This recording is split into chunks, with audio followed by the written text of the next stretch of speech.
and welcome back to the Home Beauty YouTube channel. My name is Hilary. I am the founder and creator of Home Beauty. I'm a makeup artist of 15 years and I have all the experience, but I also have all the knowledge to give you. I am wanting to make sure that I'm educating you not only about how to apply, but also your face so that you know what you're doing and where you're putting things. I'm really excited to show you this tutorial today. It's a really gorgeous champagne sort of eye with a fox eyeliner, gorgeous medium coverage skin for long wear. I'm going to an event tonight, so I wanted to bring you along with me. I think it was going to last and feel really good in that whole time. So please make sure you subscribe to this channel. We'll be having lots of videos to come. In the meantime, please enjoy. Okay, so let's get straight into it. I need to just get rid of any residual mascara. I have done proper skincare for last night and this morning, but I've just got some residual mascara. So this is the case and you're looking to do a really beautiful clean look. If you're doing a bit more of a smoky look, that kind of residual mascara is like not a problem. That'll kind of just merge in with the rest of the smoke. But for this, starting with a nice clean base is really important. I use the Neutrogena Oil free. I find when there's an oil involved, it can irritate my eye. Now, another one as well, I've done my skincare already this morning, so we're good to go on that. But I can't advocate enough to, at the very start of your makeup, just to put some lip conditioner on. My lips are really quite dry with all of the cold weather. Okay, first things first is some sunscreen. This is Naked Sundays. This is the SPF 50. This is the mineral one. So I'm just gonna pop that on.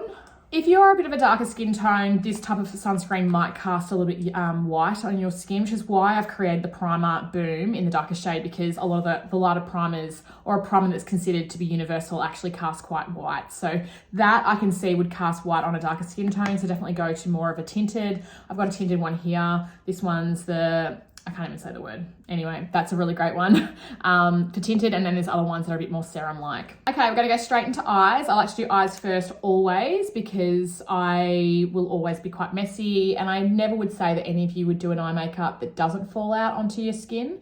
So if you can do the eyes first, it just ensures that you're not gonna get any sort of residual eyeshadow falling out and ruining your makeup. So a little bit of translucent powder all over the lid to knock off any excess oil production, and then I'm going straight into a primer. This is the Paintpot by Mac. I'm going a fair bit lighter, and this is quite a yellow undertone. This is soft ochre. So I'm not a golden tone skin, I'm a pink base skin. It's very hard sometimes for people to determine what their skin type is. Mine changes as well. I find as I get paler, I'm probably a little bit more golden. And then as I get warmer and more tanned, the sort of the heat and the redness of the capillaries raising to the surface with the sun will make my sort of colouring a little bit more pink base. I cannot advocate enough that if you're feeling uninspired with makeup, to get a new palette. I am using the same palettes, and I really like to support that, you know, and the tutorials that I create are very much about showing you that you can create lots of looks around one palette. And I've done that. In all of my tutorials, you'll see that I regularly use the same products because I'm trying to show you that you can use the same products to create completely different looks. However, I wanted to do a bright pop of colour the other day, and I did. It's a tutorial. It's up on the Home Beauty Instagram feed. It's a lilac look, and I loved this Norvina palette. It is absolutely beautiful. However, I wanted to do something a bit more neutral today because I am wearing a bit more of a like light champagne-y gold, and you can see that there's actually some really nice sort of neutral tones on there with that champagne-y gold. So I'm going to get straight into it. I always say, always in my masterclasses and everything that I teach, that you want to go first in with a mid-tone color, and the mid-tone color should always be matte. We never want to put shimmer all over our eyes. So you can see the mid-tone colors are here, here, here, and a little bit here. Might be getting a bit dark there depending upon your skin tone. If you're darker, it might be a beautiful mid-tone. So they're your mid-tone colors. It means it's not light like these, and it's not dark like your contour color there. So really, really important that everyone has a mid-tone color. If you don't, use your bronzer, that's fine. As long as it's matte, you're good to go. So for this situation, I'm gonna actually mix a couple of colors together. I'm gonna mix this color here on a fluffy brush with a little bit of this color here, and I'm gonna see how it translates.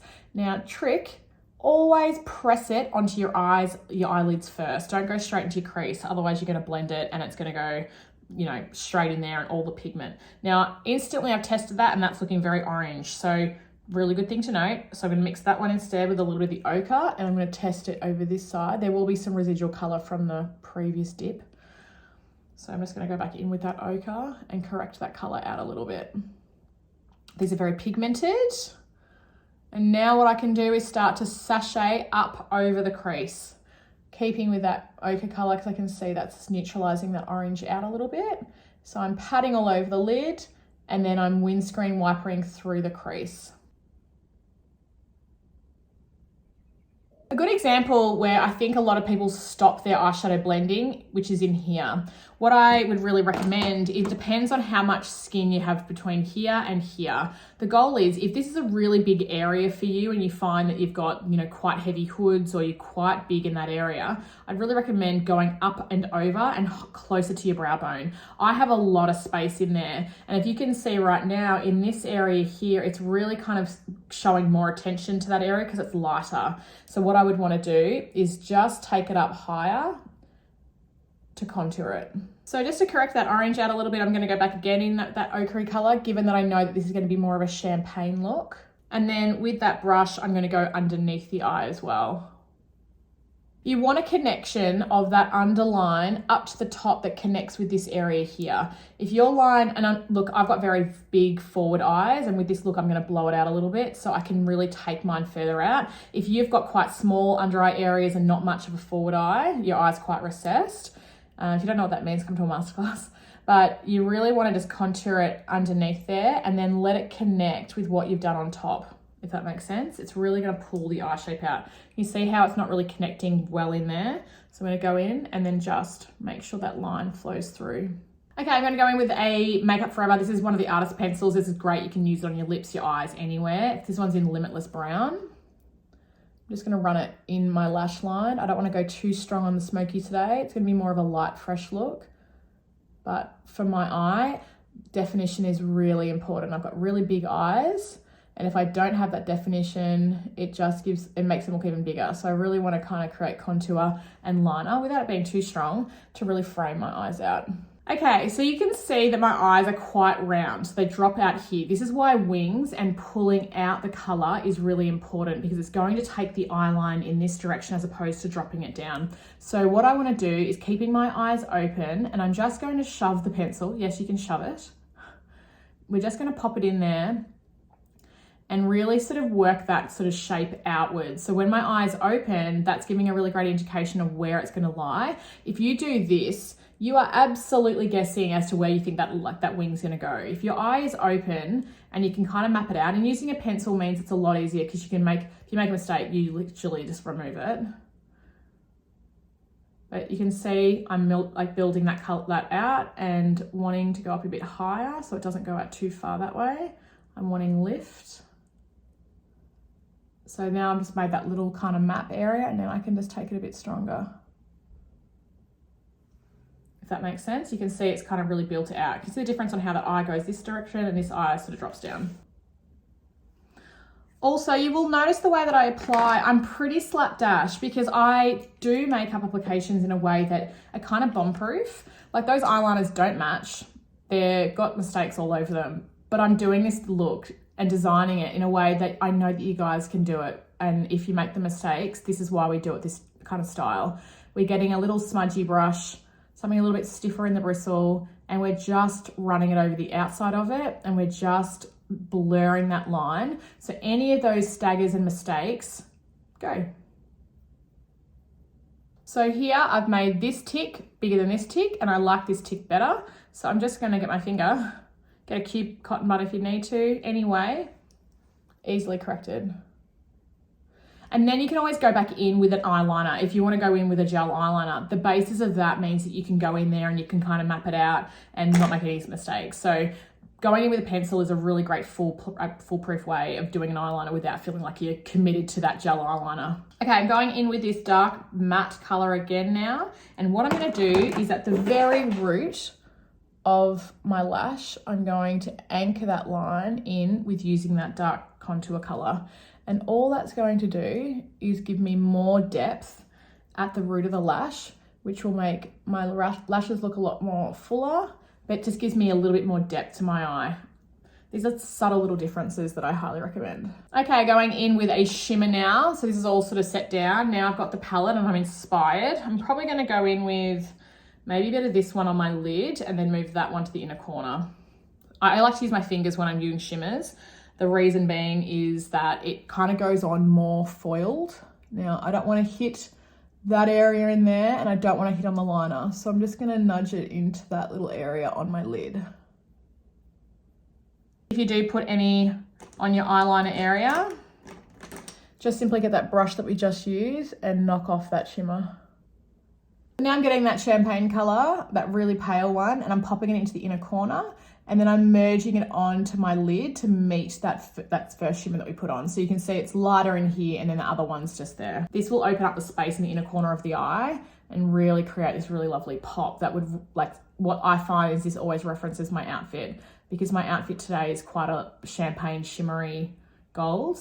This will translate beautifully. I'm then gonna go back in with that same contour color there, and I'm just going to hug the lash line underneath. What that will do is it creates a connection between that top part to underneath and really frames my eye out. I don't want a lot of it, but essentially I'm just getting a little bit just to pull the eye. Can you see the difference? A lot of you can leave that free if you like that more cut-like effect. I personally like to frame my eyes because they're so big, both top and bottom. Okay, now we're going into mascara. So I talk about it a lot. If you watch me along on other platforms, I love this Marc Jacobs eyelash primer. I personally find it gets me better results. I've got very fine hair and my lashes are no different. There's not much curl to them, and they seem to kind of transfer a lot. So I personally love using a lash primer.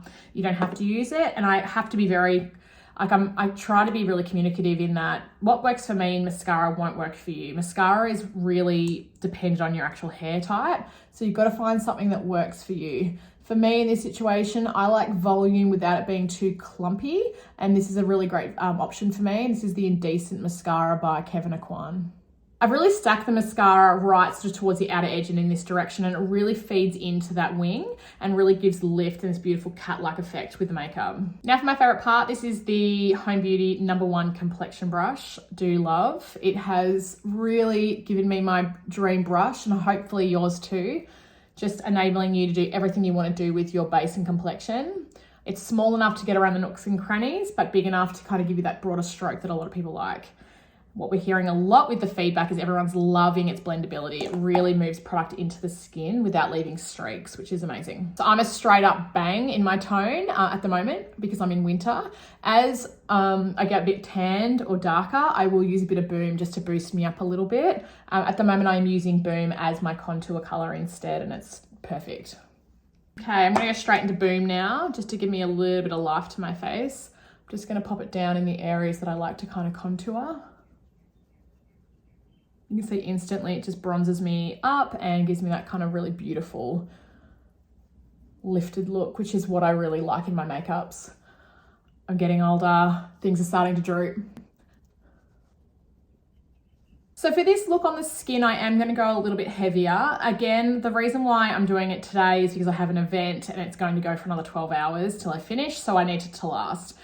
A lot of the videos that I do here on YouTube are going to be more of a longer play, which is going to give you more sort of an in-depth makeups where there's going to be probably a little bit more layeredness to it. If you're wanting really natural looks that are really quick, easy, and for day wear, please head to IGTV on Instagram, where I have really short 10-minute videos on how to get these really beautiful makeup looks that are achievable when you're about to run out the door and you haven't got much time. For now, what I do here is these longer tutorials, which will give you a bit more of a glamour or more of a layered look. Not necessarily about a heavy makeup, but just makeups that I know will last a bit longer or have more complexity to the technique. Okay, I'm going in with the YSL Tint Foundation. This is in the shade BD40.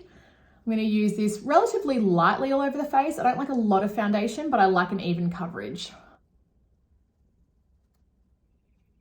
Okay, so now for some concealer love. I personally don't have any under eye circles. Don't worry, I have lots of other things that I do manage, but with under eye circles, I don't have a lot. If you are one that have under eye circles, I really advocate for you to use a color corrector at this point or a concealer.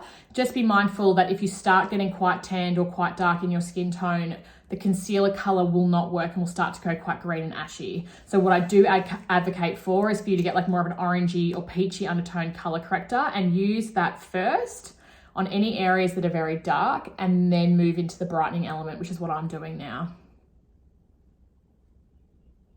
So if you've done what I've done just now and probably put too much product on, I do say this a lot in masterclass, and I want you to know it's so relatable, so don't ever feel like you're doing something wrong. I probably put on too much brightener under my eyes. It's quite a pigmented and quite a full product. Get a tissue or have a towel. There's one here that I got with this particular brush collection by Katie Jean Hughes. And she also talks about cleaning your brushes off of product so you don't have a shitload on your brush. Really important because you don't want it to feel heavy. And if you feel like you're just moving product around, really, I do it a lot and I teach you a lot in masterclasses to always do it with your eyeshadows, because if you've gone in with a darker color or a shimmer, you've got to move that color off. Otherwise, you're just moving product around your face. Same thing here. Too much, just simply get your brush, take off that residual product. Always going to set my under eye first. I'm getting the By Terry powders. I like this because it's got 4 colors in it, which means I can kind of manipulate the tone as my skin color changes, because you know, you might be fake tanning, you might be in between tans, you might want to add a bit more depth on a certain day compared to another. So having versatility, and that's why I really like that you can mix bang and boom together to get your dream kind of combinations of tone on your face. But for this look, I am needing a long wear, so I'm going to go in with a fuller powder and I'm going to set those areas to ensure they do not move. Really make sure if you're starting to droop here or you like lifting your makeup, to really lighten, you would have seen I used concealer in that area before, the brightening concealer, to take it in that direction. I do that with powder and concealer to really give me lift and pull to my face. Now I'm going in with the darker shades and I'm just going to start setting it everywhere. You will notice in my tutorials, again, like I said, on the IGTV on Instagram, you'll see that I'll do more natural cream-based looks because they're my sort of day-to-day role. But on the days that I want something that's going to last a lot longer and something that like sort of sits longer, doesn't require as many touch-ups, or for anyone who has really oily skin, these techniques of using powder, really, really important. So there's a place for all types of makeup application. Just because you might on a certain day like one thing doesn't mean that on another day, another technique might not help. Okay, so I'm all set and ready to add some color, bronzer, blush, all of the rest onto my skin. I'm gonna go in with the Fenty Sun Stalkr, I think it's called. So yep, Sun Stalkr. I'm actually like one of those people that mixes all the colors. And I'm just going to add some contour. I like to take it from the top of my ear towards the corner of the mouth, and I like to bring it up onto my cheek. It just gives me, again, more lift. It's a really big tip, big tip. Don't ever put your bronzer in that area, because if you're doing that, you're taking away the strength and the pull of your jawline and the lift of that, you know, concealer that we use there, and you're undoing all of the hard work of your contouring. Get that brush, pinch it, go down the sides. Another lifting technique, go to the arch of your brow and then take the bronzer up towards your temple. It's a really good lifting technique. Going with one of my favorite blushes at the moment. This is a really gorgeous color by Patrick Tar. This is called She's So LA. I wear a lot of, as you might be aware, I wear a lot of neutral browns, etc. So don't get me wrong, I love wearing pinks, but I wear a lot of these neutrally tones because I feel like it works in with it better. So it's a great all-rounder. It's a good color blush that you can wear and then add more of a pink or a peach onto the apples of the cheek. So it's a great multi-use, multi-tone blush. If you are finding your makeup quite brown and you want a bit of lift, did you know that there's no difference in pigment between your blush and your eyeshadows? If you like a color of your eyeshadows that you want to use as blush, absolutely do it. So this one's a really nice kind of soft peach color. So I'm actually just going to get a tiny little bit. Remember, they're very pigmented. And I'm actually just going to pop it on the flush of my cheek. This is just going to lift my makeup a little bit more. So I was obviously feeling quite monochromatic, so very brown. Just a bit of youth, always to flush it on the apples of the cheek. There's a little trick for you. Use your eyeshadows as blushes. I'm now getting that Sun Stalkr palette by Fenty, and I'm going to use the highlighter shades. I'm going to use them 2 together, and I'm just going to pop it on the very highest part of my cheek.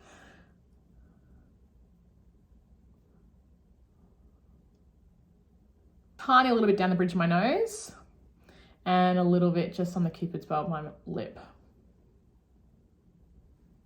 Then get that same product. I like to be very efficient with my makeup. So I always get my face highlighter and then put it onto my brow bone rather than doing it when I'm doing my eyeshadows. Be sure that you're not putting that highlight all the way down this area because you've just gone to all the effort of contouring it. And if you get your highlighter and go put it into that area that you're trying to contour, you've undone all that hard work. So just a little tip, be very specific with that brow highlight. My favorite brow pencils, this is the medium brown. This is in by the Arch Brow Collection by Modelrock. We stock them over at Hilary Holmes Makeup and I just really bloody love them. It's a really, really pigmented pencil, so you're not having to work really hard at putting it down. Also, it doesn't crumble. A lot of these smaller pencils that you buy have a tendency to be very brittle and dry. So I'm just popping this down. I'm not too concerned about how strong it's looking to start with. If it's looking too blocky, I'm fine with that. I just need to get the shape down first because I'll be going in with some brow products after this to soften off the actual color.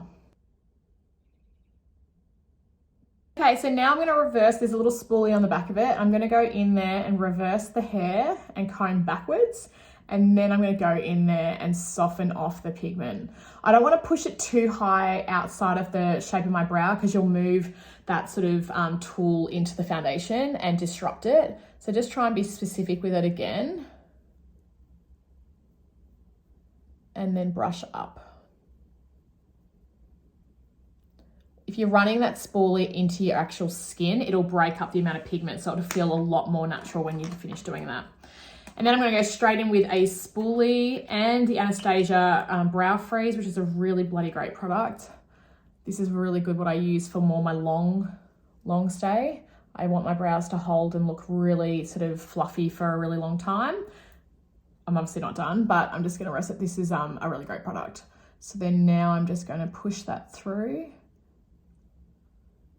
I don't like the flattened hair effect, so I like to keep it like this, but after this you can easily just get your finger and push through if you want to. Do not forget setting spray. It is a really important component of makeup and something I'm very passionate about. Setting sprays really helps settle makeup into your skin, giving it a lot more skin-like effect, even if you are doing a full coverage or a natural finish. Really important to use it.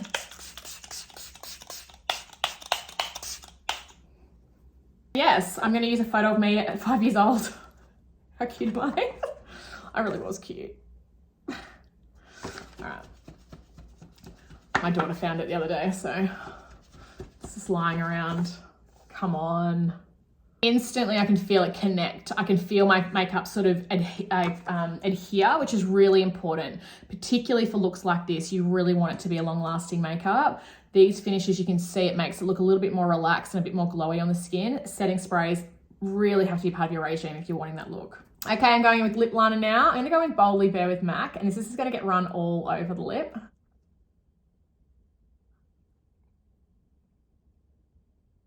Beautiful color, huh? Really fresh. It's still nude, but it got a bit of lift to it. However, I feel like it needs a bit of contouring because I can't see a definitive edge to my actual lip line. So I'm going to go in with that same eyeliner of the color. It's the artist pencil, and I'm going to contour my lips. So all I'm going to do is run it around very lightly the perimeter. So it shouldn't look like a liner. It should just look like a shadow. If you need to, you can merge it in just by pressing. Can you see how that just gives me more of a definitive edge to my line? It should just look like more of a shadow.